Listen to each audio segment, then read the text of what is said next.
जय श्री कृष्ण। ओम नमो भगवते वासुदेवाय। आज हम सुनेंगे भगवद गीता का 7वां अध्याय।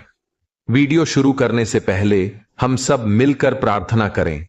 जो भी इस अमृतवाणी को सुन रहा है, उनके जीवन में आपकी कृपा सदा बनी रहे और उनके सभी कष्ट दूर हो जाएं। मित्रों, अगर आप हमारे चैनल पर पहली बार आए हैं तो इसे अभी सब्सक्राइब कर लें और श्री कृष्णा जी के लिए वीडियो को लाइक करें तथा कमेंट में उनके नाम का जयकारा लगाएं, क्योंकि आपकी यह भक्ति इस यात्रा को और भी अद्भुत बनाएगी। मित्रों, श्राद्ध के समय भगवद गीता का पठन और श्रवण हमारे पितरों को तृप्ति और शांति प्रदान करता है। श्रीमद् भगवद गीता के पाठ से पितृदोष से मुक्ति पाई जा सकती है। गीता का वह ज्ञान जो भगवान श्री कृष्ण ने अर्जुन को हजारों वर्षों पूर्व कुरुक्षेत्र के मैदान में दिया था, अनादिकाल से मानवता के लिए मार्गदर्शक बना हुआ है। इस गीता का 7वां अध्याय पितृमुक्ति और मोक्ष से जुड़ा है। पितृपक्ष का समय चल रहा है और इस पितृपक्ष में भगवद गीता के 7वें अध्याय का पठन अथवा श्रवण अत्यंत फलदायी माना गया है। वैसे तो श्राद्ध पक्ष में संपूर्ण भगवद गीता का पाठ करना जीव के लिए कल्याणकारी होता है, किंतु यदि इतना संभव न हो तो पितरों की शांति, उनका आशीर्वाद प्राप्त करने और उन्हें मुक्ति का मार्ग दिखाने के लिए पितृपक्ष में प्रतिदिन गीता के 7वें अध्याय का पठन या श्रवण अवश्य करना चाहिए। श्रीमद् भगवद गीता के 7वें अध्याय का नाम है ज्ञान विज्ञान योग। इस अध्याय में कुल 30 श्लोक हैं। इस अध्याय में भगवान श्री कृष्ण ने अर्जुन को परम सत्य का ज्ञान करवाया। जो लोग इस परम सत्य को सुनते हैं, उनके पितृ परम ब्रह्म में लीन हो जाते हैं और उनके वंशजों को पितृदोष से मुक्ति मिलती है। शास्त्रों में लिखा है कि पितृपक्ष में भगवद गीता के 7वें अध्याय का श्रवण करने से पहले यदि इसके महात्म्य का श्रवण किया जाए तो इससे मिलने वाले पुण्य और फल कई गुना बढ़ जाते हैं, क्योंकि इसके महात्म्य का वर्णन स्वयं भगवान शिव शंकर ने किया है। श्रीमद् भगवद गीता के 7वें अध्याय के महात्म्य का वर्णन करते हुए भगवान शिव माता पार्वती से कहते हैं, हे पार्वती, आज मैं आपको भगवद गीता के 7वें अध्याय का महात्म्य बतलाता हूं, जिसे सुनकर कानों में अमृत राशि भर जाती है। पाटलिपुत्र नामक एक दुर्गम नगर था, जिसका द्वार अत्यंत ऊंचा था। उसी नगर में शंकुकर्ण नामक एक ब्राह्मण रहता था। उसने व्यवसाय का आश्रय लेकर बहुत धन कमाया, किंतु न तो उसने कभी पितरों का तर्पण किया और न ही देवताओं का पूजन। वह केवल धनोपार्जन में तत्पर होकर राजाओं को ही भोज दिया करता था। एक समय की बात है, उस ब्राह्मण ने अपना 4था विवाह करने के लिए पुत्रों और बंधुओं के साथ यात्रा की।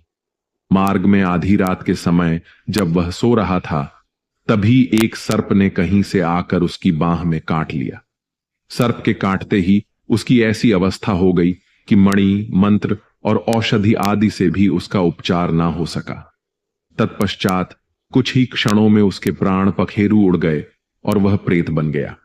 फिर बहुत समय के बाद वह प्रेत सर्प योनि में उत्पन्न हुआ। उसका चित्त धन की लालसा में बंधा था। धन की वासना में बंधा हुआ वह अपने पूर्व वृत्तांत को स्मरण करता और सोचता, मैंने घर के बाहर करोड़ों की संख्या में धन गाड़ रखा है। उस धन से अपने पुत्रों को वंचित करके मैं स्वयं ही उसकी रक्षा करूंगा। सर्प योनि से पीड़ित होकर उस पिता ने एक दिन स्वप्न में अपने पुत्रों के समक्ष आकर अपना मनोभाव बताया। तब उसके पुत्रों ने सवेरे उठकर बड़े विस्मय के साथ आपस में स्वप्न की बातें कही। उनमें से मंझला पुत्र कुदाल हाथ में लिए घर से निकला और उस स्थान पर पहुंचा जहां उसका पिता सर्प योनि धारण किए रहता था।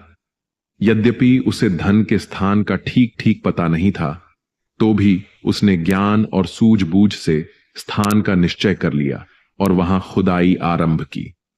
उसे एक सर्प की बांबी दिखाई दी, जिसे वह खोदने लगा। तभी उस बांबी से एक बड़ा भयानक सांप प्रकट हुआ। सांप ने क्रोधपूर्वक कहा, अरे मूढ़, तू कौन है? किस लिए आया है? ये बिल क्यों खोद रहा है? किसने तुझे भेजा है? सारी बातें मेरे सामने स्पष्ट बता। पुत्र ने कहा, मैं आपका पुत्र हूं। मेरा नाम शिव है।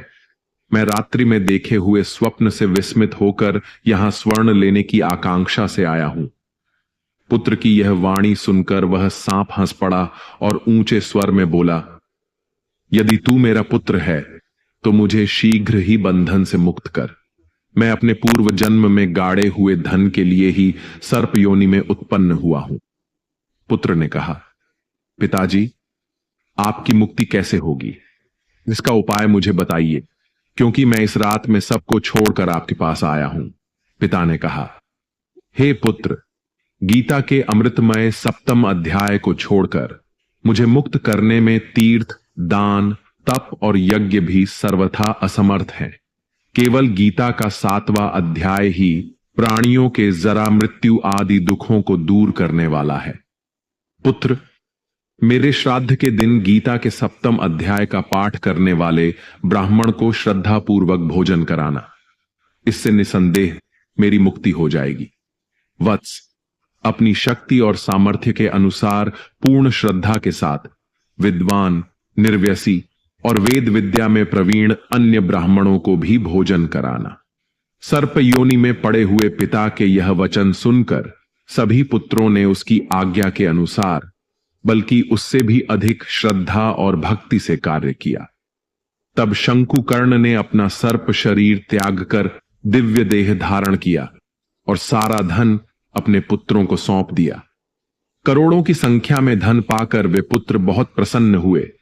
उनकी बुद्धि धर्म में लगी, इसलिए उन्होंने बावड़ी, कुआं, पोखरा, यज्ञ तथा देव मंदिर के निर्माण में उस धन का उपयोग किया।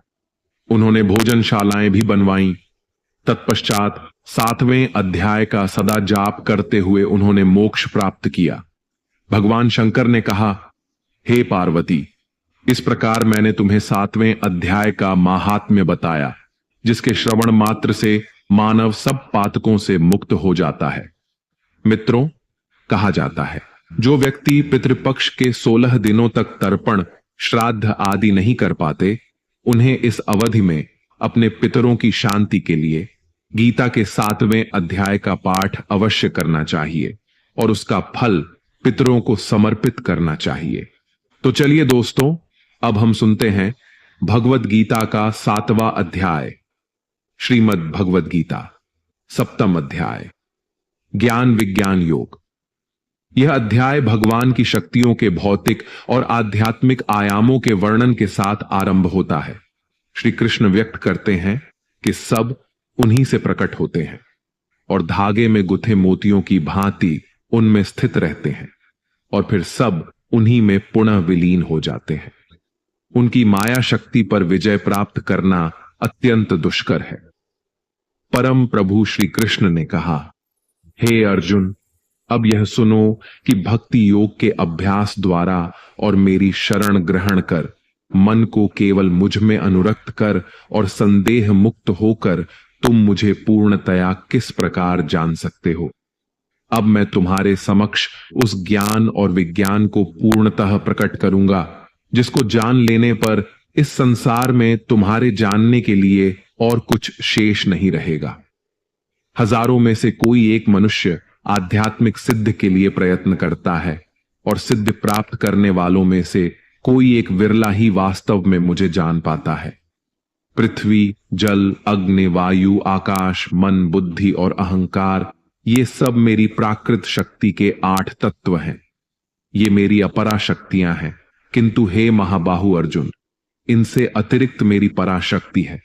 यह जीव शक्ति है, जिसमें देहधारी आत्माएं जीवन रूप में सम्मिलित हैं, जो इस संसार में जीवन का आधार है। यह जान लो कि सभी प्राणी मेरी इन 2 शक्तियों द्वारा उत्पन्न होते हैं। मैं संपूर्ण सृष्टि का मूल कारण हूं और ये पुनः मुझ में विलीन हो जाती हैं। हे अर्जुन, मुझसे श्रेष्ठ कोई नहीं है। सब कुछ मुझ पर उसी प्रकार से आश्रित है, जिस प्रकार से धागे में गूंथे मोती। हे कुंती पुत्र, मैं ही जल का स्वाद हूं, सूर्य और चंद्रमा का प्रकाश हूं, मैं वैदिक मंत्रों में पवित्र अक्षर ओम हूं। मैं ही आकाश में ध्वनि और मनुष्यों में सामर्थ्य हूं। मैं पृथ्वी की शुद्ध सुगंध और अग्नि में प्रकाश हूं। मैं सभी प्राणियों में जीवन शक्ति हूं और तपस्वियों का तप हूं। हे अर्जुन, यह समझो कि मैं सभी प्राणियों का आदि बीज हूं। मैं बुद्धिमानों की बुद्धि और तेजस्वियों का तेज हूं। हे भरत श्रेष्ठ, मैं बलवान पुरुषों का काम और आसक्ति रहित बल हूं। मैं सभी प्राणियों में धर्मानुगत काम हूं। 3 प्रकार के प्राकृतिक गुण, सत्व गुण, रजोगुण और तमोगुण मेरी शक्ति से ही प्रकट होते हैं। ये सब मुझ में हैं, लेकिन मैं इनसे परे हूं। माया के 3 गुणों द्वारा मोहित इस संसार के लोग मेरे नित्य और अविनाशी स्वरूप को जान पाने में असमर्थ होते हैं। प्रकृति के 3 गुणों से युक्त मेरी दैवीय शक्ति माया से पार पाना अत्यंत कठिन है, किंतु जो मेरे शरणागत हो जाते हैं वे इसे सरलता से पार कर जाते हैं।